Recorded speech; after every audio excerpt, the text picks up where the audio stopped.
कि हाफिज सईद, जिसको कहा गया था कि जी जेल में है, वो भी बाहर दंदनाता घूम रहा है, और सैयद सलाहुद्दीन भी, जिसके ऊपर तरह तरह से आप जानते हैं सैंक्शंस हैं, कि जी उसको टेररिस्ट डिक्लेयर किया गया है। पाकिस्तान क्या दोबारा चाह रहा है कि एफएटीएफ की ग्रे लिस्ट में चला जाए? क्या लगता है सर? हिंद दोस्तों, मैं महेंद्र शर्मा स्वागत करता हूं वन वर्ल्ड हिंदी में आपका। उम्मीद करता हूं आप खुश और स्वस्थ हैं। दोस्तों आइए दिखाते हैं पाक मीडिया के एक और लेटेस्ट डिबेट, जिसमें कैसे डिस्कशन किया जा रहा है कि पाकिस्तान में हाफिज सईद और सलाउद्दीन को खुलेआम घूमते हुए देखा गया, क्योंकि कहीं न कहीं ये जो भारत में आतंक फैला के पाकिस्तान में शरण लिए हुए, उनकी नजर हमेशा से भारत की नजरें इन पे रहती है। तो कहीं न कहीं इनमें इनकी कैसे आओ भगत पाकिस्तान में की जाती है, जबकि पाकिस्तान के पॉलिटिशियन और पाकिस्तान की हुकूमतों ने हमेशा ये कहा है कि हमारी जेलों में है, जबकि ये जेलों की बजाय पाकिस्तान में तकरीरें करते हुए घूमते रहते हैं। तो कहीं न कहीं इनका जो दोहरा चरित्र है वो सीधा-सीधा सामने आ चुका है। आज कैसे साजिद रार ने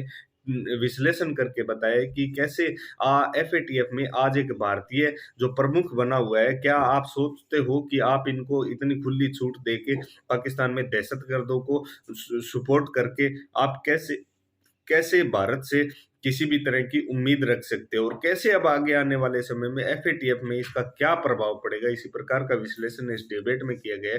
तो दोस्तों देखिए डिबेट और कमेंट में अपनी प्रतिक्रिया जरूर दें। लास्ट में आपसे रिक्वेस्ट करूंगा, चैनल पर नए हैं तो चैनल को सबसे पहले सब्सक्राइब करें, लाइक शेयर कमेंट जरूर बात करना चाहेंगे। साथ बहुत हंगामा है, शोर ना सिर्फ इंडियन टीवी पे भी मैंने देखा, बल्कि हमारे यहाँ तो खैर एक खास किस्म की खामोशी जो रखी जाती है वो है कि हाफिज सईद, जिसको कहा गया था कि जी जेल में है, वो भी बाहर दंदनाता घूम रहा है, और सैयद सलाहुद्दीन भी, जिसके ऊपर तरह तरह से आप जानते हैं सैंक्शंस हैं, कि जी उसको टेररिस्ट डिक्लेयर किया गया है। पाकिस्तान क्या दोबारा चाह रहा है कि एफएटीएफ की ग्रे लिस्ट में चला जाए? क्या लगता है सर आपको? आरजू, मैं चाहूंगा कि यहीं से शुरू करें। बल्कि मुझे कल मेरे लिए बहुत बायसे तकलीफ थी ये सारी बात, जो खासकर जब मैंने वो हिजबुल मुजाहिदीन के जो कमांडर थे बशीर अहमद पीर साहब जब का जो मर्डर हुआ है, और उसका जनाजा जिस तरीके से हुआ है, मैं बहुत तकलीफ है उसकी वजह से। वजह ये है कि उसको, एक तो वो जम्मू कश्मीर के रहने वाले थे, उनका वहां मर्डर हुआ है, वहां पे क्लोज रेंज से उनको शूट किया गया। और दूसरा, उनके जनाजे के ऊपर एक तो वो सैयद सलाहुद्दीन साहब आए, उन्होंने बड़ी धुआंधार तकरीर की वहां पे। उसके बाद हाफिज सईद साहब आए हैं, और साथ मैं कंफर्म नहीं है, मैं ये कंफर्म नहीं कर सकता, लेकिन मिलिट्री के कमांडो टाइप लोग जो थे उनको प्रोटेक्शन प्रोवाइड कर रहे थे। अच्छा, फिर उसके बाद मैंने पाकिस्तान तो बिल्कुल उन्होंने, बल्कि वो मैं समझता हूँ पाकिस्तान में तो उन्होंने इतना प्रोपेगेंडा कैंपेन उसमें नहीं की, लेकिन उसको भारत में भी उसको मीडिया ने बहुत कवरेज दी है। और मैं समझता हूँ वो जाहिर है उनके खिलाफ ही बातें हुई हैं, सारा कुछ जो कुछ हुआ वहां तकरीरें हुई हैं। अब मैं ये बताना चाहता हूँ, पाकिस्तान जिन सर्कमस्टांसेस से गुजर रहा है इस वक्त, मुआशी बहरान से, और जो इस वक्त मुतालबा भारत की तरफ से उठ रहा है कि फैटफ में वो दोबारा जाना चाहते हैं, फैटफ में वो कंप्लेन करना चाहते हैं। और दूसरा, इतने ये ज़हनी तौर पे मफलूज हो चुके हैं पाकिस्तानी कि इन्हें पता ही नहीं है कि फैटफ का इंचार्ज कौन है इस वक्त, सदर कौन है। उसका नाम टी राजा कुमार साहब है। वो ही इज भारतीय निजाद हैं, जो इस वक्त फैटफ के प्रेसिडेंट हैं, टी राजा कुमार साहब। उन्होंने जनवरी 1 को 2022 को उसका चार्ज संभाला है उन्होंने, फैटफ का। लेकिन सर एक सेकंड लूंगी आपसे सर, जो मर्जी वहां पर हो हेड उसके, कोई किसी भी कंट्री के हो, लेकिन हमारी गलतियां तो है ना। गलतियां तो है, मैं एग्री करता हूँ, इन्होंने ज्यादती की है, गलत किया इन्होंने। लेकिन मैं कहता हूँ जाहिर है, एक बंदा जहां का बॉर्न रेज्ड है, सारा कुछ है, उसके जख्मों पे नमक फेंकना, और जाहिर है उनकी सिंपैथी तो होगी। देखिए ना, वो एक दो सामने केसेस हो, आप जितने भी ईमानदार हो, जो कुछ भी हो, जितने भी न्यूट्रल हो, फीलिंग्स तो होती हैं। अब मुझे एक तरफ ये अफगानिस्तान जा रहे हैं, एक तरफ चाइना के कदमों में पड़े हैं, पैसे पैसे को तरसते फिर रहे हैं। और मैं उसके बाद मजीद आपको बताना चाहता हूं फैटफ के साथ दूसरी क्या चीजें इन्वॉल्व है। फैटफ को कंट्रोल कौन करता है? फैटफ को कंट्रोल करता है आईएमएफ, यूनाइटेड नेशंस, और तीसरी चीज है वर्ल्ड बैंक, और वर्ल्ड बैंक का नया प्रेसिडेंट कौन आ रहा है? अजय बंगा, बिल्कुल। मास्टर कार्ड वाले। हम्म। तो मेरे ये या तो अकल नहीं है बिल्कुल, या फिर ये किसी डायरेक्शन, ये किसी बेहतरी वाली साइड पे जाना ही नहीं चाहते। इनके ऑब्जेक्टिव क्या है? अब मैं ऑब्जेक्टिव्स की तरफ आना चाहता हूं। मेरे लिए बहुत तकलीफ थी। एक तो ये तकलीफ वाली बात थी क्योंकि इन्होंने दरवाजे बंद करते जा रहे हैं, जिधर भी जाते हैं दरवाजे बंद कर जाते हैं, दुनिया को सिग्नल देते हैं कि हम सुधरेंगे नहीं और हमारा बेहतरी की तरफ जाने वाला कोई इरादा ही नहीं है। ये गलत बात है, गलत बात सर है। ये मैं झूठ बोलते हैं ना, इन्होंने कहा कि जी हमने तो 31 साल की सजा दे दी हाफिज सईद को, नहीं, सैयद सजा सलाउद्दीन को भी यही कहते हैं, और फिर यही सब ड्रामा नहीं, तमाशे चल रहे होते हैं। मुझे ये बताएं कि उस बंदे का सबसे पहले जो हिजबुल मुजाहिदीन का जो बंदा बशीर अहमद पीर कत्ल हुआ वहां पे, एक तो उसकी मौजूदगी वहां पे सबसे पहले तो क्वेश्चन मार्क है। दूसरा फिर उसको आगे प्रोपोगेट करना, फिर उसको उजागर करना, उसको मीडिया कवरेज देनी, और फिर साथ आर्मी के कपड़ों में लोगों के, हैवीली आर्म्ड लोगों को प्रोटेक्शन देना। ये क्या क्या सिग्नल जा रहे हैं? मैं ये पूछना चाहूंगा जो इस वक्त आपके अदारों को चलाने वाले। सबसे पहले तो मेरा ये क्वेश्चन मार्क है। मैं 22 करोड़ 20 करोड़ लोगों से पूछना चाहता हूं, इस वक्त आपको चला कौन रहा है?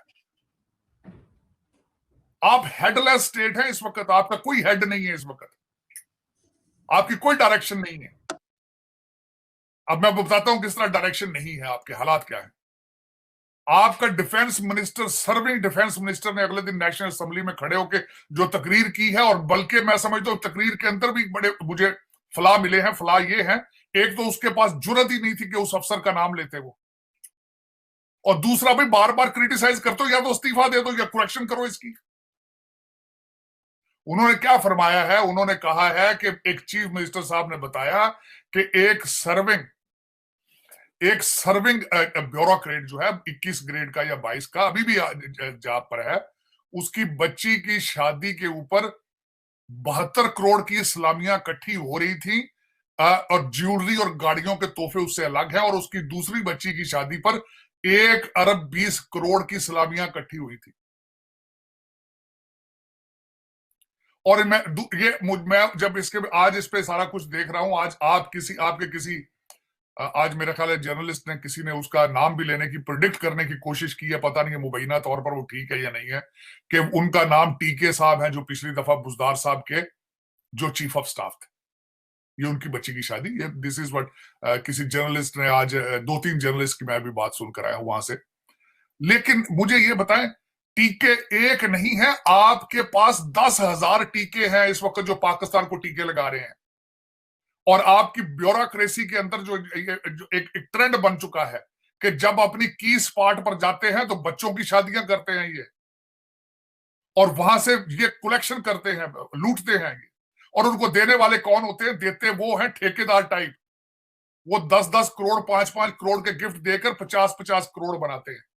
ये कोई ढगी छुपी बात नहीं है आरजू, मैं आपसे कोई नई बात नहीं कर रहा हूं, हर पाकिस्तानी को पता है।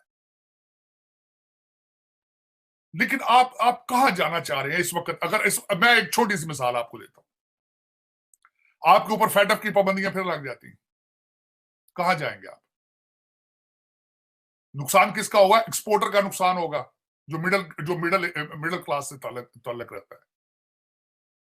नुकसान किसका होगा? इंपोर्ट एक्सपोर्ट करने वालों का।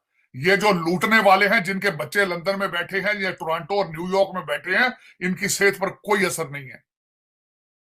हर पार्टी, मैं समझता हूं कि पार्टियां तो है नहीं है, ये सारे लूटने वाले लोग इकट्ठे हैं। हर लोग चीख रहे। इस वक्त बयानियां क्या आ रहा है? फलां जर्नैल ये कर गया, फलां जर्नैल ये कर गया। और यार जर्नैलों के साथ लगे हुए थे तुम, यार अटैच थे उनके साथ तुम।